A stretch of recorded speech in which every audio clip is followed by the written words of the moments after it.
কবি মন্দাক্রান্তা সেনের কথায় যুদ্ধ নয় শান্তি চায়। মানুষ যুদ্ধ চায় না, শান্তি চায়, উন্নয়ন চায়, কিন্তু তা নিয়ে কথা হয় কই? ২৬-এর আগে যেন ধর্মযুদ্ধ চলছে। ৬ এপ্রিল রামনবমী, তার আগে হুমকি হুঁশিয়ারিতে নেমে পড়েছে তৃণমূল বিজেপি। আজ ১২ বছর পর আরএসএস এর সদর দপ্তরে গেলেন প্রধানমন্ত্রী মোদী। বলেছেন আরএসএস আমাদের দিশা দেখায়। অর্থাৎ বুঝতেই পারছেন রাজনৈতিক চাপানুতর কোন জায়গায় গিয়ে পৌঁছেছে। অন্যদিকে কেলক কলেজ কাণ্ডে এসএফআই কে নিশানা কল্যাণ বন্দ্যোপাধ্যায়ের দলের ছাত্র যুবকেও তিনি আক্রমণ করলেন, বললেন পথে নামছে না কেন এখনো। কেলক কাণ্ডে সোশ্যাল মিডিয়ায় সরব হয়েছে ফ্যাম, সমর্থন করলেন কুণাল ঘোষ, আর তাই নিয়ে বিজেপি আবার মমতা অভিষেক দ্বন্দ্ব দেখছে। সমস্ত কিছু বিষয় নিয়ে আমরা আলোচনায় আসবো। তবে শুরুতেই আপনাদের সামনে রাখবো রামনবমীর এখনো 1 সপ্তাহ বাকি, তার আগে চড়তে শুরু করেছে রাজনৈতিক চাপানুতর। কেউ বলছেন বাধা পেলে প্রতিরোধ, এমনকি প্রতিশোধ হবে, কেউ বলছেন অস্ত্র মিছিলের কথা। বিজেপি রাজ্য সভাপতির দাবি বাংলায় হিন্দুদের দেওয়ালে পিঠ ঠেকে গেছে। আবার তৃণমূলের বিধায়ক শওকত মোল্লা বলছেন বিজেপি পরিকল্পিতভাবে অশান্তি পাকানোর চেষ্টা করছে। দেখুন, আগামী ৬ এপ্রিল ফুলিয়াতে হিন্দুরা অস্ত্র মিছিল করবে। বিজেপি সম্পূর্ণ পরিকল্পিতভাবে সাম্প্রদায়িক উস্কানি দেওয়ার চেষ্টা করছে। পরের রবিবার রামনবমী, তার আগে ধর্মীয় এই অনুষ্ঠানকে ঘিরে বঙ্গ রাজনীতিতে বিজেপি তৃণমূলের হুমকি হুঁশিয়ারির হাওয়া ক্রমশ তীব্র হতে শুরু করেছে। ইতিমধ্যেই রামনবমীর দিন ১ কোটির বেশি হিন্দুকে রাস্তায় নামানোর ডাক দিয়েছেন শুভেন্দু অধিকারী। পাশাপাশি রামনবমীর মিছিলে ৪৩টি জায়গায় হামলার আশঙ্কা করেছে শ্রীরামনবমী উদযাপন সমিতি।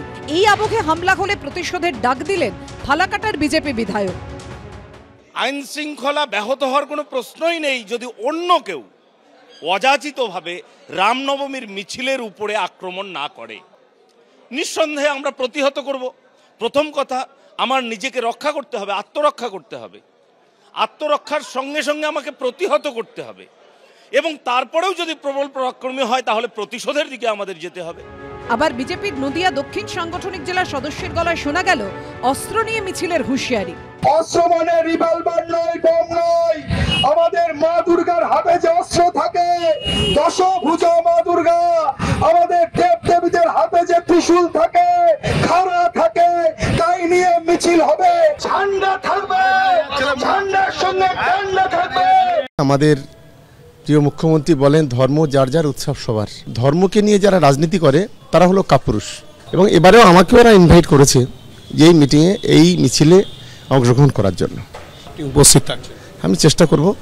আরএসএস এর ছাত্র সংগঠন এবিভিপি আবার যাদবপুর বিশ্ববিদ্যালয়ের ক্যাম্পাসের ভেতরে রামনবমী পালনের হুঁশিয়ারি দিচ্ছে। আমরা প্রত্যাশা রাখি যাদবপুরেও রামনবমী আমরা করব। যাদবপুরে আমরা রামনবমী করবো, এ নিয়ে আমরা দৃঢ় প্রতিজ্ঞ। আজ নয় কাল যাদবপুরে রামনবমী করবো, এবং রামনবমী করার জন্য আমরা প্রচেষ্টা করছি, এবং ক্যাম্পাসের ভেতরেই রামনবমী হবে। যদি কারো মনে হয় সেক্ষেত্রে আটকে দেখাবে, বাধা আসলে প্রতিহত হবে। রামনবমীর দিনে বাধা পেলে থানা ঘেরাওয়ের হুঁশিয়ারি দিয়েছিল বিজেপি। এদিন তা নিয়ে বিজেপির রাজ্য সভাপতির গলায় শোনা গেল প্রত্যাঘাতের সুর। হিন্দু সমাজ অত্যাচারিত হতে হতে বাংলায় দেয়ালে পিঠ ঠেকে গেছে। আমার মনে হয় হিন্দুদের রিটালিয়েট করা, অর্থাৎ প্রত্যাঘাত করার সময় এসে গেছে। না হলে আগামী দিনে হিন্দুদের অস্তিত্বই পশ্চিমবঙ্গে বাঁচানো মুশকিল হয়ে যাবে। হিন্দু সমাজ হাজার হাজার বছর ধরে রামনবমী বা তাদের অন্যান্য ধর্মীয় অনুষ্ঠান করে আসছে। তাতে বাধার সম্মুখীন হলে হিন্দু সমাজ নিজের রাস্তা খুঁজে নেয়। তারা কংগ্রেস, সিপিএম, তৃণমূল, বিজেপি কারোর জন্য অপেক্ষা করবে না। হিন্দু সমাজ হিন্দু সমাজের মতো রাস্তা ঠিক খুঁজে নেবে এবং বিজেপির সাথে থাকবে, এটুকু বলতে পারি। জেনে শুনে যদি এমন কিছু জায়গায় গিয়ে এমন কিছু স্লোগান, এমন কিছু অঙ্গভঙ্গি, এমন কিছু প্রদর্শন করা হয় যেটা এই সামাজিক কাঠামোয় উচিত নয়, তো সেখানে তো পুলিশ প্রশাসন মনে করলে বাধা দিতেই পারে। এখন ধর্মকে নিয়ে যারা রাজনীতির ব্যবসা করতে নেমেছেন, তারা সেই রাজনীতির ব্যবসা করতে গিয়ে যদি ধর্মর আচার পালনের অগ্রাধিকার থেকে সরে গিয়ে তারা যদি পলিটিক্যাল ইস্যু, পলিটিক্যাল ইভেন্ট তৈরি করতে চান, তো তাহলে তো পুলিশ প্রশাসন কেন বাধা দেবে না? দেবে। এই প্রেক্ষাপটে পুলিশের নিরপেক্ষ ভূমিকার কথা বলছে কংগ্রেস। পুলিশের ভূমিকাতে নিরপেক্ষ হওয়া উচিত। পুলিশ যদি নিজেই সরকারি দলে তোষামতি করতে গিয়ে এক পক্ষকে খাতির আরেক পক্ষকে খাতির না করে, তাহলে সেখানেও সমস্যা দেখা দিবে। কোথাও মুসলমান বেশি আছে, কোথাও হিন্দু বেশি আছে, কোন দিকে যাবেন? সবার জন্য সমান বিচার হোক। সব মিলিয়ে রামনবমী নিয়ে তেতে উঠছে বাংলার রাজনৈতিক মাটি। ঐশী মুখোপাধ্যায়, রাজীব চৌধুরী ও হিন্দলদের রিপোর্ট, এবিপি আনন্দ। অর্থাৎ বুঝতেই পারছেন রামনবমী সামনের রবিবার, শুধু আজকে থেকে নয় এর আগে থেকে হুমকি হুঁশিয়ারি, কে কত লোক জমায়েত করবে তাই নিয়ে পাল্টা প্রতিবাদ একেবারে শুরু হয়ে গেছে। আমি এখানেই রাহুলদার কাছে আসবো। রাহুলদা, পলিটিক্যাল ইভেন্ট আপনিও নিশ্চয়ই শুনলেন, এই শব্দটা শুনলাম। আমি বলছি মুখ্যমন্ত্রীই তো বলেন এবং সেটা আপনারা কোট করেন, ধর্ম যার যার উৎসব সবার। যদি রামনবমীকে নিয়ে বিজেপি উৎসব করে, মিছিল বার করে, তাতে সমস্যা তৈরি হওয়ার জায়গা কোথায় থাকছে? পলিটিক্যাল ইভেন্টের কথা কেন বলছেন? আমি আপনাদের যুক্তিটা শুনতে চাইছি এই কারণে, কারণ বিজেপি বারবার বলছে একটা আশঙ্কার জায়গা, 43 জায়গায় এই সমস্যা হতে পারে, একদম সংখ্যা ধরে তারা দিচ্ছে। যদি হামলা হয় প্রতিহত করার জন্য হিন্দুরা তৈরি, জবাব দেব আমরা, হিন্দুরা সব কিছুর জন্য তৈরি। আমি বলছি এই যে আশঙ্কার জায়গাটা বিজেপির কেন তৈরি হচ্ছে এ রাজ্যে? খুব দুর্ভাগ্যবশত বিগত 34টা বছর ধরে যারা আমাদের বাংলাকে শাসন করেছে তাদের কাছে ছিল ধর্ম নিয়ে কোনো সমস্যা নেই, ধর্ম মানতেই হবে না। এমন একটা দেশ এখন দাঁড়িয়ে একটা দল কেন্দ্রে আসীন ক্ষমতায় যারা ধর্মটাকে হাতিয়ার করছে। রাম নিয়ে আমাদের কোনো আপত্তি নেই পাপিয়া, রাম নিয়ে আমাদের বক্তব্য কিছু নেই। রাম বহু রাজ্যে বহু জায়গায় দেখা হলে বলা হয় সময়ের সঙ্গে আপনি কেমন আছেন, ভালো ভালো, রাম তো সবাই মানে রামকে। কিন্তু যে রামের নাম উচ্চারণ করে গর্ভবতী মহিলার পেট ত্রিশূল দিয়ে ফাটিয়ে দেওয়া হয়, যে নামের নাম নিয়ে শুধুমাত্র রাজনৈতিক কারণে দেশকে বিভাজন করা হয়, যে রামের নাম নিয়ে মানুষকে খুন করে ফেলা হয়, সেই রামকে যদি সঙ্গে নিয়ে আজকে বিজেপি যে খেলায় নেমেছে সেটা সম্পূর্ণ রাজনৈতিক, সেটা সম্পূর্ণ পলিটিক্যাল। আজকে সেই রাম তো ভয়ানক হয়ে যাচ্ছে খেলা দাঁড়িয়ে। রাম নিয়ে আমাদের কোনো আপত্তি নেই পাপিয়া, কিন্তু রামের নাম করে যারা বাংলায় দাঁড়িয়ে একটা ভয়ানক রাজনীতিতে নেমেছে, এই ধর্মীয় রাজনীতিতে আমরা একদম রাজি নই। এবং আমরা জানি যে রামনবমীর দিন আগ্নেয়াস্ত্র নিয়ে বিজেপি মিছিল করে, যে রামনবমীর দিন দাঁড়িয়ে সারা জায়গায় এই বিরোধী দলনেতা প্রভোকেশন করে বেড়াচ্ছে, প্রত্যেক জায়গায় বলে বেড়াচ্ছে হিন্দুদের কথা বলে, কে কত হিন্দু তার প্রমাণ, তার কম্পিটিশন লেগেছে। আজকে দাঁড়িয়ে তারা শুধু হিন্দুত্বের মাসিয়া নয়, এরা ভুলে গেলে চলবে না যে হিন্দুত্ব ঠেকানা নিয়ে রাখেনি। আমি রাহুল চক্রবর্তী, এটা বলার জন্য হিন্দু বলার জন্য কোনো নাম লাগে না, আমার নামটাই যথেষ্ট। সুতরাং এরা যারা বিবেকানন্দর পথকে অনুসরণ করে না, যারা ঠাকুর রামকৃষ্ণের পথকে অনুসরণ করে না, যারা রাম বা ধর্মের নামে দেশকে ভাগ করতে চায়, তারা ভয়ঙ্কর পাপিয়া, তারা ভয়ঙ্কর দেশের জন্য।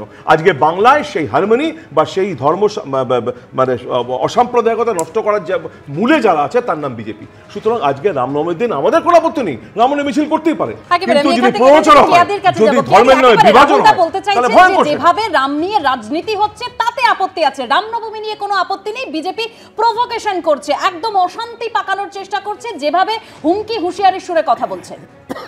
দেখুন, রাম নিয়ে তো রাজনীতি ভারতীয় জনতা পার্টি করে, প্রথম কথা বলে রাখি, প্রথম এবং শেষ কথা ওইটাই।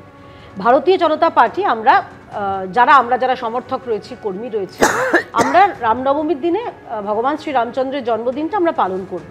কিন্তু যাদের মনে হয় যে রাম নামটাকে গালির সমান, তাদের অসুবিধা হচ্ছে। তারা কিরকম চিন্তা করুন, শ্রীরামচন্দ্রের নাম শুনলেই তারা কিরকম রে রে করে তেড়ে আসছেন। আমরা আজকে একটা দেখলাম সোশ্যাল মিডিয়া একটা চিঠি নাকি করা হচ্ছে যে আমরা ধর্মের নামে আমরা আপত্তি রয়েছে, রামনবমী পালনে আপত্তি রয়েছে তাদের। এই পশ্চিমবঙ্গে যখন অন্য রাজ্য থেকে যখন সাংসদ আসে বা কার্ল মার্কস বা লেনিনের নামে রাস্তা হয়, তাদের আপত্তি থাকে না, কিন্তু ভগবান শ্রীরামচন্দ্রের নামে আপত্তি আছে। তার কারণ এই রাজ্য হচ্ছে, এই রাজ্যে ধর্মকে নিয়েই কিছুক্ষণ আগে কুণাল ঘোষ বলে না ব্যবসা। দেখুন, রাজনীতিতে আমরা জানি সেবা করার জন্য, তৃণমূল ব্যবসা বলে কারণ তারা ব্যবসাটাই করে বলে। এবং উনি একটা বাজে কথা বললেন, মা দুর্গার ত্রিশূল নিয়ে গর্ভের বাচ্চা, যখন আমরা এই কথাগুলো স্টুডিওতে বসে বলছে পাপিয়া, মোথা বাড়িতে আগুন জ্বলছে এবং বেঁচে বেঁচে হিন্দুদের ঘর বাড়ি জ্বালানো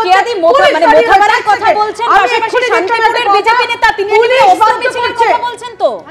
শান্তিপুরের বিজেপি নেতা যার বক্তব্য আমরা কিছুক্ষণ আগে দেখালাম প্রতিবেদন, মানে সেখানে তো একদম অস্ত্র মিছিলের কথা বলছেন। তিনি বলছেন মা দুর্গার অস্ত্র থাকবে, ঝান্ডার নিচে ডান্ডা থাকবে। হ্যাঁ, নিশ্চয়ই উনি ভুল কি বলেছেন। আমরা যদি প্রতিবাদ হয়তো, যদি প্রতিরোধ হয়তো প্রতিবাদ করতে পারবো না, সব পড়ে পড়ে মার খেতে হবে। এক আর দ্বিতীয় কথা হচ্ছে, আপনি বলুন রামনবমী 2023-এ এই রামনবমীর মিছিলে একটা ধর্মীয় স্থান থেকে, মসজিদ থেকে পেট্রোল বোমা ফেলা হয়েছিল, হয়নি? ওইখান থেকে ফেলা হয়েছিল, ওইখান থেকে অশান্তির উৎপাত হয়েছিল। তারপর বেছে বেছে হিন্দুদের নামে কেস দেওয়া এবং সেখানে এনআইএ পর্যন্ত আসতে হয়েছিল। রাজ্যের লজ্জা না, আসলে মমতা বন্দ্যোপাধ্যায়ের অপদার্থ পুলিশ, মমতা বন্দ্যোপাধ্যায়ের অপদার্থ প্রশাসন এবং মমতা বন্দ্যোপাধ্যায়ের মতো অপদার্থ পুলিশ মন্ত্রী। বিজেপি রাম নিয়ে বলবে সেটা শুনতে হবে, এ কথা মানে হয় না। সিপিএম শুনতে পারে, আমরা শুনতে মানুষ শুনবো না। আরে বলে লাভ নেই, বিজেপি নিয়ে রাম যে নোংরা রাজনীতি করছে, বাংলাকে ভাগ করার চেষ্টা করছে, দেশকে ভাগ করার চেষ্টা করছে, এটা মারার জায়গা নেই। রাম নিয়ে যে তাণ্ডব, যে লীলাখেলা মেতে চলে যাচ্ছে, এর জবাব মানুষ দিচ্ছে। প্রশাসন 100 বার আটকাবে, 100 বার আটকাবে, 100 বার চাই। আমরাও তাই চাই, আমরাও তাই চাই। আপনারা কোথায় দাঁড়িয়ে, সিপিএম কোথায় দাঁড়িয়ে, কনিকাদি একদম আপনারা নিজেরা বলবেন, মানুষ দেখছে। আমি একদম পরিষ্কার প্রশ্নে আসতে চাই, রাজনীতির অঙ্কটা পরিষ্কার। সৌম্যদা, 24-এর লোকসভা নির্বাচনের ফল বলছে তৃণমূলের সঙ্গে বিজেপির ভোটের ফারাকটা হচ্ছে 7%। শুভেন্দু অধিকারী এবং রাজ্য বিজেপি যে এই মুহূর্তে হিন্দু ভোটকে একত্রিত করে এই 7%-এর ফারাকটা পূরণ করতে চাইছে সেটা স্পষ্ট, কিন্তু সেটা করতে গিয়ে এই হুমকি, এই হুঁশিয়ারি, পরিস্থিতি তো আবার অশান্ত হয়ে উঠবে এবং তার দায়িত্ব তো পুলিশ প্রশাসনকে নিতে হবে। সেটা কি তৃণমূল নিতে চাইছে? দেখুন, আপনি শুরু করেছিলেন সুন্দর প্রোগ্রামটাকে, যে মন্দাক্রান্তা সেনের 2 লাইন দিয়ে শুরু করেছিলেন, যুদ্ধ নয় শান্তি চাই। তো শান্তি নয় যুদ্ধ চাই, মানুষ নয় ভোট চাই, এই জায়গায় যাই দাঁড়িয়ে আছি আমরা এখন। দেখুন, আমরা ছোটোবেলা থেকে রামকৃষ্ণ পরমহংসদেবের শুদ্ধ ব্রহ্ম পরাৎপর রাম দিয়ে শুরু করেছিলাম। আমরা দেখেছি এই বাংলায়, সহনশীল বাংলার এখানে রাজনৈতিক পণ্য করা রামকে একদম অত্যন্ত ঘৃণ্য কাজ, পলিটিক্যাল প্রোডাক্ট। আমি বলছি রাজনৈতিক পণ্য করা হবে কেন? বারবার ঘুরে ঘুরে নির্বাচনের আগেই রাম রাম রাম। ঠিক আছে, রামনবমী আমি আমার সময় বলিনি, আমি কারোর সময় প্রতিটা বছর রামনবমী পালন করা আমাদের বলতে দিতে হবে, কে বলতে দিতে হবে, কে বলতে দিতে হবে, পরে বলবে, পরে বলবে। তুমি আমাদের রাজ্যে প্রতি বছর অত্যন্ত সম্মানের সাথে দীর্ঘদিন ধরে রামনবমী পালন করে আসছে, এর কোনোদিন হয়নি। আমি এই বিষয়ে যাচ্ছি না, কিন্তু আমি রাজনীতিকে পলিটিক্যাল টেনশন এসকালেট করছেন কেন রাজনৈতিক নেতারা? এই যে প্রতিদিন টেনশন এসকালেট করছেন কেন? আমাদের ভাষা দিয়ে টেনশন এসকালেট করছেন মানে কি? তাহলে কি কেউ দাঙ্গা চাইছে? তাহলে কি চাইছে একটা গণ্ডগোল হোক? তাহলে কি চাইছে দুপক্ষই কোনো জায়গায় মারামারি হোক, জান মাল সব যাক? আমি বলছি যে তৃণমূলের নেতারা প্রশাসন চালাচ্ছে, তাদের তো বাড়তি দায়িত্ব। প্রশাসন কি জানে না যে বলছে 42টা পয়েন্ট থেকে মিছিল হবে, কেউ আক্রমণ করতে পারে মিছিলের উপর, বিরোধী দলনেতা বলছেন বা বিরোধী নেতা বলছেন, পুলিশ কি করছেন? ঘুমোচ্ছেন। একজন সুফি নেতা, তাকে আমি সুফি উলিয়ার বংশধর বলেই আমি মনে করছি এখন। তিনি এমনভাবে বলছেন, তিনি বোম বাঁধতেন, আমি নাম করছি না, তার বোম বাঁধার জন্য বিখ্যাত। তিনি বলছেন চক্রান্ত করছে। আরে আপনি যদি জানেন চক্রান্ত করছে বিজেপি, আপনি যদি জানেন বিজেপির লোকেরা এত হিংস্র, এত কিছু করতে চাইছে, মিছিলকে কেন্দ্র করে রাজ্যে রায়ট লাগাতে চাইছে, পুলিশ কি ঘুমোচ্ছে? পুলিশটা কে চালায়? জো বাইডেনের সরকার নাকি রাহুলবাবু নিজে চালান? তৃণমূল কংগ্রেসের মুখ্যমন্ত্রী কেন জবাব দিচ্ছেন না? আসলে বিষ্ণু মাতা বলে ভোট উনিও চাইছেন, আর এরাও ভোট চাইছে। রাজনৈতিক পণ্য তৈরি করতে চাইছেন পশ্চিমবঙ্গে। শুধু ভোটের বাক্স ভাগ করো আর এই উন্মাদনা সৃষ্টি করো, রুটি রুজি রোজগার বাসস্থান ঢাকা পড়ে যাবে, ব্যাস চলো ভাই, সুন্দর সহবস্থান। মনে করে দিতে চাই যে কংগ্রেস যখন ওয়ায়নাডের ভোটের সময়, প্রিয়াঙ্কা বাটার ভোটের সময় মুসলিম লীগকে সঙ্গে নিয়ে ভোট করিয়েছিল। আপনি এখন ধর্মের কথা বলছেন, রেজাল্ট না আমি বলিনি,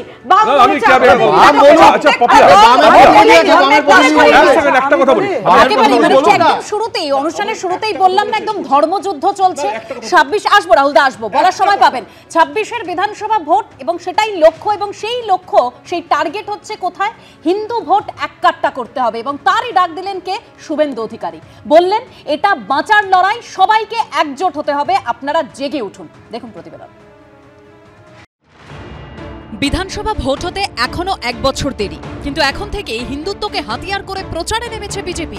কখনো মুসলিম বিধায়কদের চ্যাংদোলা করে রাস্তায় ফেলার হুঁশিয়ারি, কখনো আবার রামনবমীতে 1 কোটি হিন্দুকে রাস্তায় নামার ডাক দিচ্ছেন বিরোধী দলনেতা। এবার নিজের বিধানসভা এলাকায় গিয়ে হিন্দু ভোট এককাট্টা করতে জনজাগরণের ডাক দিলেন শুভেন্দু অধিকারী। আমি আপনাদের বলবো, দয়া করে জাগুন, উঠুন। এ লড়াই অস্তিত্ব রক্ষার লড়াই, এ লড়াই বাঁচার লড়াই। 85% ছিলাম, 67 হয়ে গেছে। আর 10-15 বছর পরে আমরা 50-এর নিচে নেমে যাব। তখন এখানে প্রধানমন্ত্রী তৈরি হয়ে যাবে। কেন্দ্রামারির প্রধানমন্ত্রীর নাম হবে শাহাউদ্দিন। দাউদপুরের প্রধানমন্ত্রীর নাম হবে শামসুল। ধর্ম, হিন্দু মুসলমান, মন্দির মসজিদ, 26-এর বিধানসভা ভোটের আগে কার্যত বঙ্গ রাজনীতির অঙ্গ হয়ে দাঁড়িয়েছে এই শব্দগুলো। এই প্রেক্ষাপটে শুধু শুভেন্দু অধিকারী নন, হিন্দুত্বের জিগির তুলতে চাইছেন বিজেপির অন্যান্য নেতারাও। বাংলাদেশ তার ট্রেলার দেখিয়ে দিয়েছে, যদি না জিততে পারেন তাহলে পশ্চিমবাংলা থেকে হিন্দু বাঙালি বলে কেউ থাকবে না। তবে শুধু বিজেপি নয়, বাংলাদেশের প্রসঙ্গ টেনে কার্তিক মহারাজও বলেন, যারা হিন্দুদের কথা বলেন তাদেরকেই ভোট দিন। পশ্চিমবাংলার হিন্দুদের কাছে অনুরোধ করব, নিবেদন করব যে আপনারা এবারে চিন্তা ভাবনা করুন। যদি চিন্তা ভাবনা না করেন তাহলে বাংলাদেশের পরিস্থিতি হতে পশ্চিমবঙ্গে আর দেরি হবে না। তাই আমি সন্ন্যাসী হিসাবে যারা আমার সমাজের কথা বলবেন, যারা আমার ধর্মের কথা বলবেন, যারা দেশকে সুরক্ষার দায়িত্ব দেবেন, তাদেরকে ভোট দেওয়ার জন্য আবেদন করব। এদিন নন্দীগ্রামে দাঁড়িয়ে 26-এর ভোট নিয়ে রীতিমতো ভবিষ্যৎবাণীও করেন বিরোধী দলনেতা। কোন হিন্দু লোক তৃণমূলকে ভোট দেবে না। মুথাবাড়ি দেখার পরে, নওদা দেখার পরে কোন হিন্দু লোক মমতাকে ভোট দিবে না। আমি আপনাকে লিখে দিলাম। দীর্ঘ 1 দশক পরে তৃণমূলে যারা আছে চাকরি বাঁচানোর জন্য তারাও ভোট দিবে না। শুভেন্দু অধিকারীর হিন্দুত্ব প্রচারকে বেত্তে ছাড়েনি তৃণমূল। ওনাকে বলুন ভালো করে চারণ কবি মুকুন্দ দাসের সবকটা গান মুখস্থ করতে। আগামী 20 বছর ধরে এখন ওই গান গাইতে হবে। শুধু ওকে স্পষ্ট করতে হবে, কদিন আগে বলছিলেন ওঠো জাগো তৃণমূলকে ভোট দাও, কদিন আগে বলছিলেন সারা পশ্চিমবাংলা কোথাও লাল ঝান্ডা দেখা না যায়, তখন বলছিলেন তৃণমূলকে ভোট দাও, এখন বলছেন বিজেপিকে ভোট দিতে হবে। লাল ঝান্ডাটাকে মুছে দিতে হবে, তৃণমূলকে ভোট দাও অথবা বিজেপিকে ভোট দাও। তৃণমূল বিজেপি ওই মানভাবেই চলে। 21-এর বিধানসভা ভোটে পশ্চিমবঙ্গে অন্যতম প্রধান ইস্যু ছিল দুর্নীতি। এবার 26-এর ভোটে হিন্দুত্বকে সামনে রেখে কি বাজিমাত করতে পারবে গেরুয়া শিবির? বিজন চক্রবর্তী, অনির্বাণ বিশ্বাস ও সুদীপ্ত চক্রবর্তীর রিপোর্ট, এবিপি আনন্দ। আমি বিশ্বনাথদার কাছে আসবো। বিশ্বনাথদা, আপনি ফয়জুল্লাহর পাঁচালি পড়েছেন কিনা জানি না, একেবারে দেখুন স্পষ্ট কি সুন্দর করে লেখা আছে, তুমি ব্রহ্মা, তুমি বিষ্ণু, তুমি নারায়ণ, গুণগাজি আপনি আসরে দেখো মন। এটাই তো ধর্মের কথা, এটাই তো সংস্কৃতির কথা, যেটা পরস্পর হাত ধরাধরি করে হাঁটে। এই তো 2024-এর লোকসভা নির্বাচন গেল, সত্যি কি হিন্দুরা এতটা অসহায়, এতটা অস্তিত্ব সংকটের জায়গায় এই মুহূর্তে দাঁড়িয়ে? না হলে এইভাবে ধর্মের জিগির তোলে ভোট হচ্ছে কেন সামনের বিধানসভা নির্বাচন, যেটা এখনো 1 বছর বাকি? দেখো, তোমার সাথে আমি একমত যে একজন অধ্যাপক হিসাবে রাজনীতিতে ধর্মের সরাসরি প্রয়োগ হোক, এটা নিশ্চয়ই চাইব না। কিন্তু মানে একজন অ্যানালিস্ট হিসাবে তোমাকে বলতে চাই যে গত কয়েক বছরের মধ্যে আগে কদাচিৎ রাজনীতির আলোচনায় ধর্ম উঠে আসতো, কিন্তু এখন রাজনীতি ধর্মের দ্বারা পরিচালিত। এবং তোমাকে বলছি যে আগামী রবিবার পশ্চিমবাংলার রাজনীতির জন্য গুরুত্বপূর্ণ, সবগুলো রাজনৈতিক দলের জন্য গুরুত্বপূর্ণ একটা সন্ধিক্ষণে দাঁড়িয়ে আছে, একটা ক্রস রোড ইংরেজিতে যেটাকে বলে।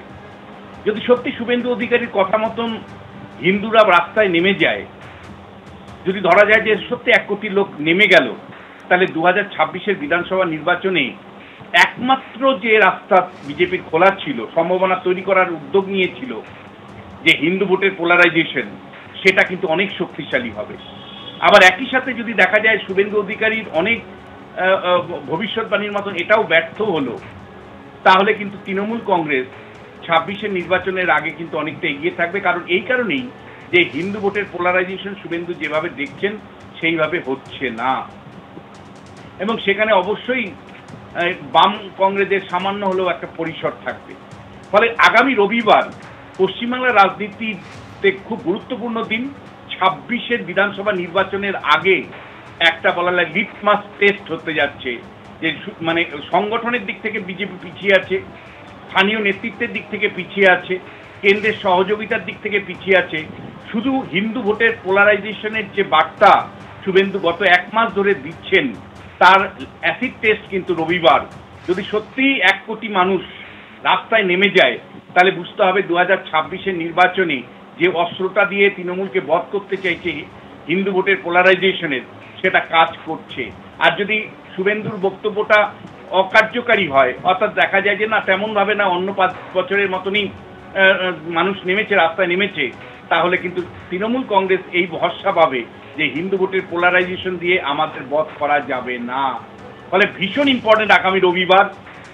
একেবারে বিশ্বনাথ দা, মানে আমাদের নজর থাকবে। আপনি ঠিক যে কথা বলছেন যে আগামী রবিবার রাজনীতির জন্য ভীষণ গুরুত্বপূর্ণ একটা দিন, কিন্তু একটা বিষয়, একদিকে বিজেপি বলছে যে হিন্দুরা এক হও, আওয়াজ তোলো, অন্যদিকে তৃণমূল বলছে একেবারে জোর করে অশান্তি পাকানোর চেষ্টা হচ্ছে। কিন্তু কোথাও গিয়ে একটা নিরাপত্তার বিষয় প্রশ্ন থেকে যাচ্ছে, সাধারণ মানুষের নিরাপত্তা।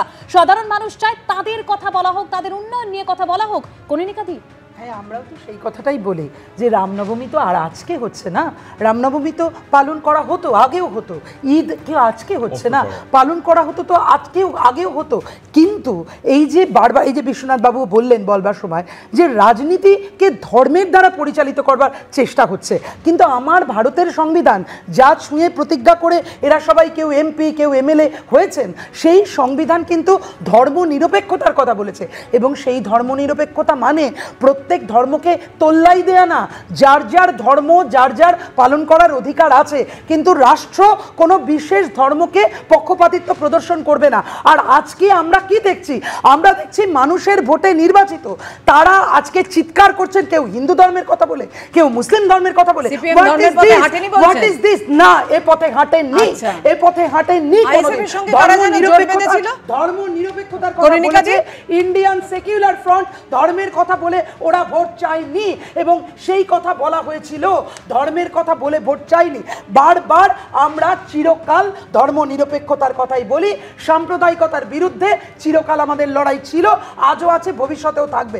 যার যার ধর্ম যে যে পালন করুন, কিন্তু রাজনীতির শূন্য, রাজনীতির সঙ্গে ধর্ম শূন্য থেকে শুরু করতে হবে। তো শুরুটা কোথায় দেখতে পাওয়া যাচ্ছে না, খুশি শুরু করতে হোক, কিন্তু এই কথা বলে যেতেই হবে, এই কথা বলে যাবই আমরা, এই কথা বলে যাব যে রাজনীতির সঙ্গে ধর্মকে মেশানো ঠিক নয়। শুরু করতে গিয়ে আইএসএফ এর সঙ্গে জোট বেঁধেছিলেন, আইএসএফ হয়েছে, আইএসএফ এর বিধায়ক হয়েছিলেন নওশাদ সিদ্দিকী, আপনাদের কেউ কিন্তু বিধানসভায় জায়গা পায়নি। আপনি একটু কথা বলি, আমি একটু বলতে চাই। আমি এক মিনিট বলি। প্রথম কথা হচ্ছে যে এই শুভেন্দু অধিকারী বিরোধী দলনেতা, এ কত বড় হিন্দু, মানে সে হিন্দু হইয়া প্রমাণ করে ধরল কাদম্বরীর মতো, সে কত বড় হিন্দু বিজেপিতে গিয়ে। আর দ্বিতীয় কথা, ইয়ে সৌম্যের সঙ্গে বলছিল না, আমি সৌম্যকে বলছি, তোমাকে বলছি না, সৌম্য যে বলছে না কংগ্রেস লিবারেল, কংগ্রেস সাম্প্রদায়িক নয়, আরে কংগ্রেসকে বলছি আমি, কংগ্রেস দাঁড়িয়ে কার সাথে করেছিল জোট? শিবসেনার সাথে। সিপিএম কার সাথে জোট দিয়েছিল? আইএসএফ এর সাথে। এরা কত বড় সম্প্রদায়, এরা আবার বড় বড় কথা বলে, আমরা তো সম্প্রদায় বলে কথা বলি না।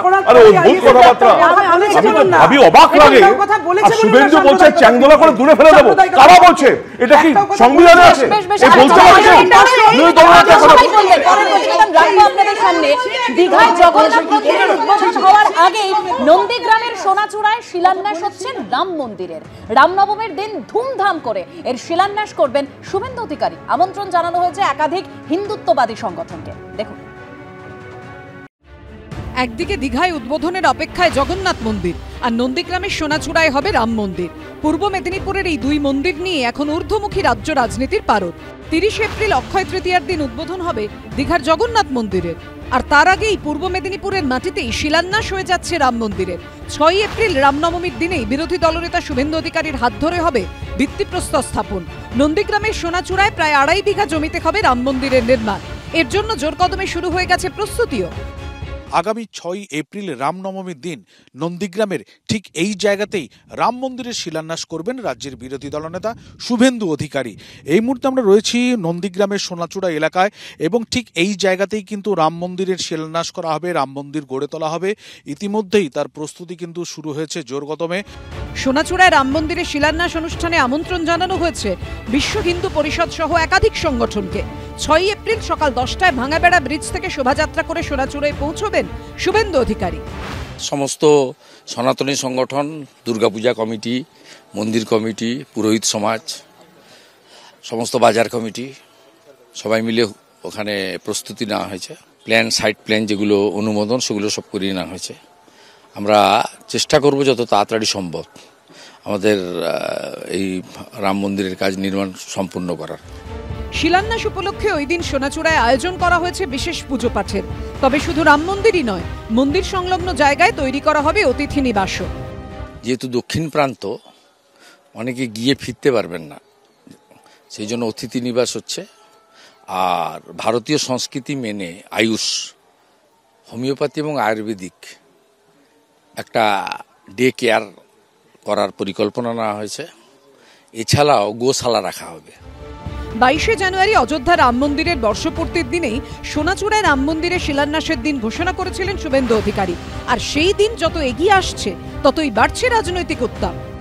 সবচেয়ে বড় কথা, যে জমিটায় হচ্ছে সেই জমিটা ওনার এমপি ল্যাডের হিসাবে উনি পরিষ্কারভাবে প্রকাশিত যে ওটা শহীদদের স্মৃতিতে হাসপাতালের জন্য ওই জমিটা কেনা হয়েছিল। সেটা এমপি ল্যাডের রুলস অনুযায়ী যে কারণে টাকাটা বরাদ্দ হয়েছে সেখানে অন্য কোনো কিছু হতে পারে না। এখন কেউ যদি সেটা করতে চান সেটা তাদের ব্যাপার। মুখ্যমন্ত্রী পশ্চিমবাংলার রাজনীতিকে যেখানে নিয়ে গেছেন তাতে বিজেপির পক্ষে সুবিধে হয়ে তার ব্যবস্থা করেছেন। সরকারের টাকায় জগন্নাথ মন্দির, দীঘায় ধর্মকে ব্যবহার করে ভোট পেতে চান, অসভ্যতা। যেহেতু উনি তাই করেন, বিজেপি একই রকম। আর বিজেপি তো ওটার লাইন, রাম মন্দির, রামনবমী, হনুমান জয়ন্তী, এই তো কাজ ওদের। বিধানসভা ভোটে এই মন্দির রাজনীতি কোনো দলকে ডিভিডেন্ড দেয় কিনা সেটাই এখন দেখার। বিটন চক্রবর্তী, অনির্বাণ বিশ্বাসের রিপোর্ট, এবিপি আনন্দ। কিয়া, রাম মন্দির প্রতিষ্ঠার পর খোদ অযোধ্যাতে লোকসভা ভোটে হেরে গিয়েছিল বিজেপি। গোটা উত্তরপ্রদেশে বিজেপির আসন সংখ্যা 62 থেকে 33-এ নেমে এসছে। এমনকি বারাণসী লোকসভা কেন্দ্র নরেন্দ্র মোদীর জয়ের মার্জিন প্রায় 4,80,000 থেকে কমে দাঁড়িয়েছে 1,52,000। আমি জানি না মানুষ কার পক্ষে রায় দেবে, সেটা মানুষই ঠিক করবে। কিন্তু এই যে জগন্নাথ মন্দির, তার জন্য তো জমি দিয়েছে রাজ্য সরকার। তোমরা হোমিওপ্যাথিক আয়ুর্বেদিকের খুলতে চাইছো, মানুষ আসবে, পরিষেবা পাবে, এটাই যথেষ্ট নয় কি? দেখুন, মন্দির যদি হয় তাতে তো অসুবিধা নেই। এই রাজ্যে আপনি হিসেব করে দেখুন তো 2011 থেকে অন্যান্য ধর্মীয় স্থান, বিশেষ করে মসজিদ, কতগুলো বেড়েছে, কতগুলো হয়েছে। তো সুতরাং মন্দির হলেই কেন গেল রব কেন রে রে করে সবাই তেড়ে আসছে, আমি বুঝতে পারছি। লজিকটা আমার কাছে পরিষ্কার। এক সেকেন্ড আমি মন্দির আর মসজিদ করুন না, আমাদের কোনো অসুবিধা নেই। যে যেরকম ধর্মীয় স্থান, এক সেকেন্ড, না আমরা কেন, আরে এখানে শুভেন্দু অধিকারী ব্যক্তিগতভাবে করছেন, তাতে অসুবিধা নেই। উনি তো ওনার ধর্ম করুন, আরে উনি তো হিন্দু, তো কি চার্চ করবেন, গুরুদুয়ারা করবেন। আমাদের যদি কোনো শিখ নেতা গুরুদুয়ারা করেন তাকে আমরা ওয়েলকাম জানাবো। ব্যক্তিগত উদ্যোগে আমরা সরকারের টাকা নিয়ে আমি বলতে চাইছি, যদি শুধু মন্দির মসজিদের জন্য কেন, আপনি তো একটা চার্চও করতে পারেন, একটা গুরুদুয়ারাও তো করতে পারেন, সেক্ষেত্রে কেউ আপত্তি করছে না তো।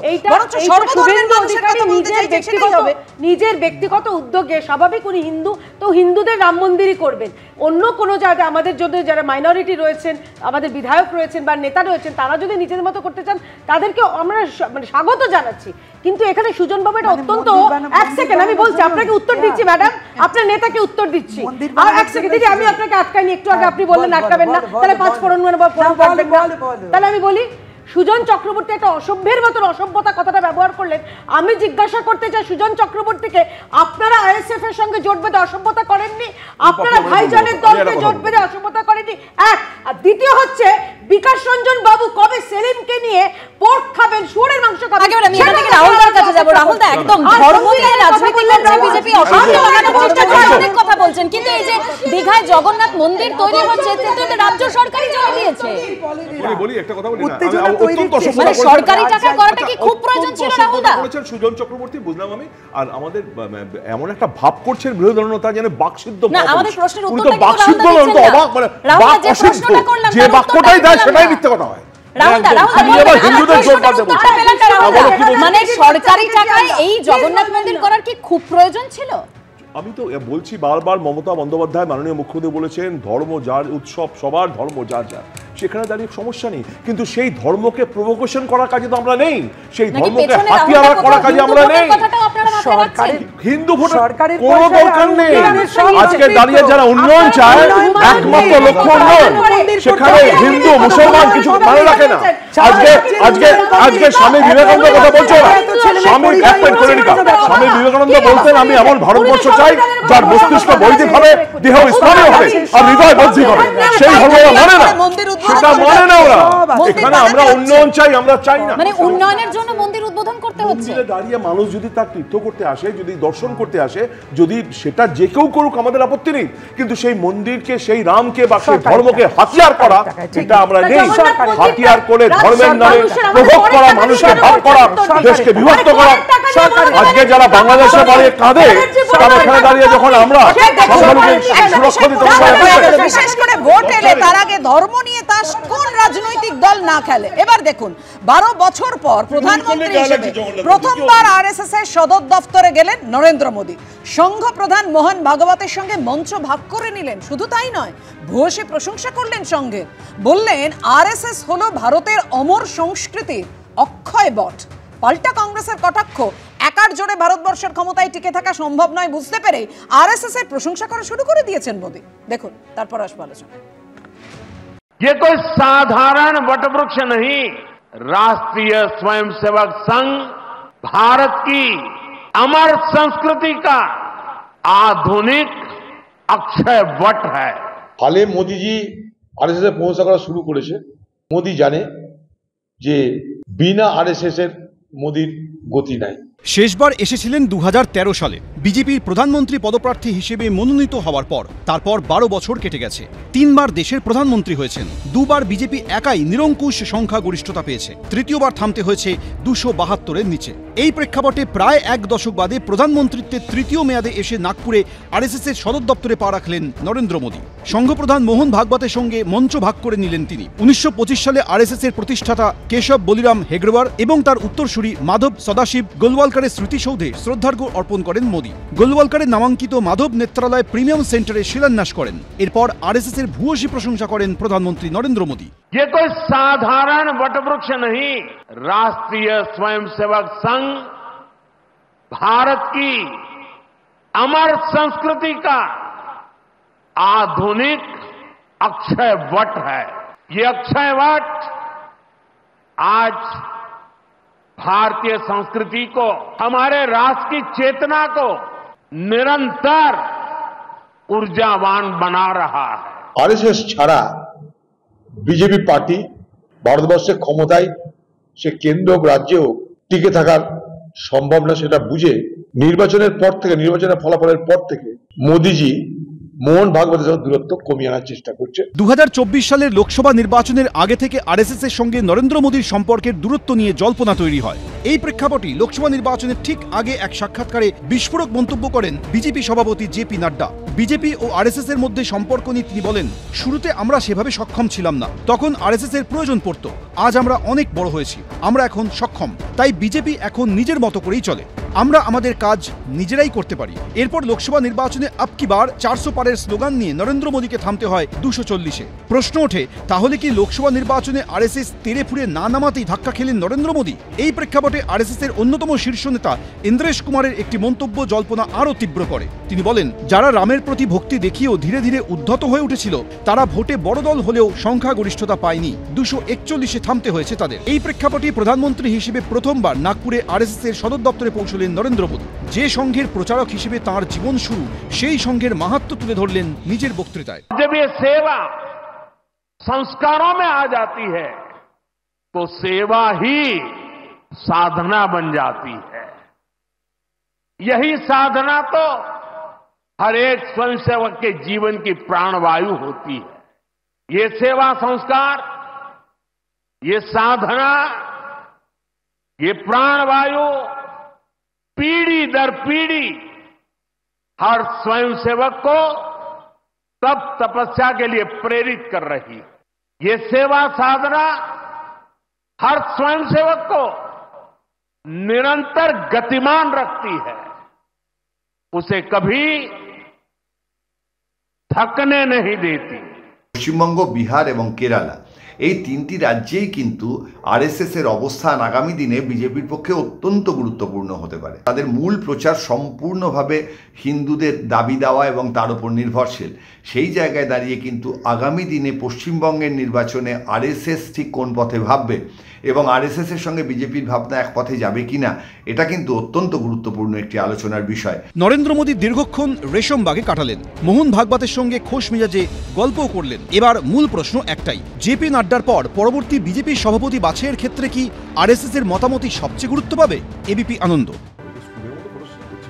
আমরা দেখেছি যে সম্প্রতি বাংলায় এসে 11 দিন থেকে গেছেন সংঘপ্রধান মোহন ভাগবত, আর এবার 12 বছর পর একেবারে আরএসএস এর সদর দপ্তরে গেলেন প্রধানমন্ত্রী নরেন্দ্র মোদী। 2019 সালে যে বিরাট সাফল্য এসেছিল বিজেপির, সেখানে আরএসএস এর বড় হাত রয়েছে এরকমই বলা হয়, এরকমই মনে করা হয়। তাহলে কোথাও গিয়ে 2026-এর বিধানসভা নির্বাচনে সেই সংগঠন মজবুত করতে আরএসএস কে চাইছে নরেন্দ্র মোদী, তাই আজকে তিনি গেলেন এবং এত কথা বললেন। সৌমদা, না দেখুন, আপনারা একটু আগে কথা বলছিলেন, আমি বিশ্বনাথ দা একটা কথা বলেছেন খুব ইম্পর্টেন্ট, যে আগে রাজনীতির আলোচনা হতো, মধ্যে মধ্যে কিছু সময় ইন্টারভেলে একটু ধর্মের কথা আসতো। বিশ্বনাথ দা ঠিক বলেছেন, এখন ধর্মের কথাটাই বেশি হয়, মাঝে মধ্যে রাজনীতির আলোচনা হয়। কিন্তু আমি বলছি যে এত আলোচনার মধ্যে একটা সুন্দর স্লিপ চলে গেছে, আপনারা বোধহয় খেয়াল করেননি, যে পশ্চিমবঙ্গ বিধানসভায় 3টে বাজেটের সাপ্লিমেন্টারি বাজেট পাস হয়ে গেছে। একটা হচ্ছে শিক্ষা খাতে, একটা স্বাস্থ্য এবং পুলিশ, তার সাপ্লিমেন্টারি বাজেট হয়। আপনারা কি লক্ষ্য করেছেন এই 3টে বাজেটে পশ্চিমবঙ্গের একটা ডেটা উঠে এসছে, যেটা তৃণমূলের দ্বারাই একজন বিধায়ক বলেছেন, এই রাজ্যে 5 বছর থেকে 15 বছরের শিশু, মহিলা মানে শিশুকন্যা পাচার সব থেকে বেশি হচ্ছে। 1, 2, এ রাজ্যে drop out, school drop out, মানে বাচ্চা মেয়ে পড়াশোনা থেকে ছেড়ে চলে যাচ্ছে সব থেকে বেশি, এবং 3,500 স্কুল বন্ধ হতে চলেছে। এবং শিক্ষা খাতে এই যে টাকা, তার বরাদ্দ কমেছে, এবং সেই বরাদ্দ ট্রান্সফার হয়ে যাচ্ছে কোথায়? লক্ষ্মীর ভাণ্ডারে। অথচ ধরার কথা যার ছিল, তিনি রাম মন্দির করছেন। এই দুটো বাজেটের ক্ষেত্রে তারা বয়কট করে তৃণমূলকে স্পেস আউট করেছেন। তৃণমূলকে ধরার কেউ ছিল না বিধানসভায়, আর আজকে বাইরে রাম মন্দির, মসজিদ ইত্যাদি ইত্যাদি হচ্ছে। এই রাজনীতির প্রেক্ষাপটে দাঁড়িয়ে একটা কথা বলছি, দেখুন যে ধর্মের আলোচনা কখনো কখনো এতটাই বেশি জায়গায় যাচ্ছে, যে এখানে কিন্তু হিন্দু, মুসলমান, শিখ, ইসাই সবারই একটা দৈন্য পরিস্থিতি তৈরি হচ্ছে। তার জন্য কিন্তু উভয় দপ্তর, দেখুন শুভেন্দুবাবু হিন্দু ধর্মের প্রচার করবেন তার দলের ম্যানিফেস্টো অনুযায়ী, বা কী আছে সেটা আমার দরকার না, কিন্তু শুভেন্দুবাবুকে মানুষ নির্বাচিত করেছিল তো এই বাজেটগুলোকে ধরার জন্য, এই সরকারের কর্মকাণ্ডকে আটকানোর জন্য। আপনাদের কি মনে হচ্ছে না পাল্লা তো ভারী হচ্ছে? আরএসএস বিজেপি তো একসঙ্গে লড়বে। আমি বলছি আরএসএস কোন দিন বিজেপির বাইরে ছিল?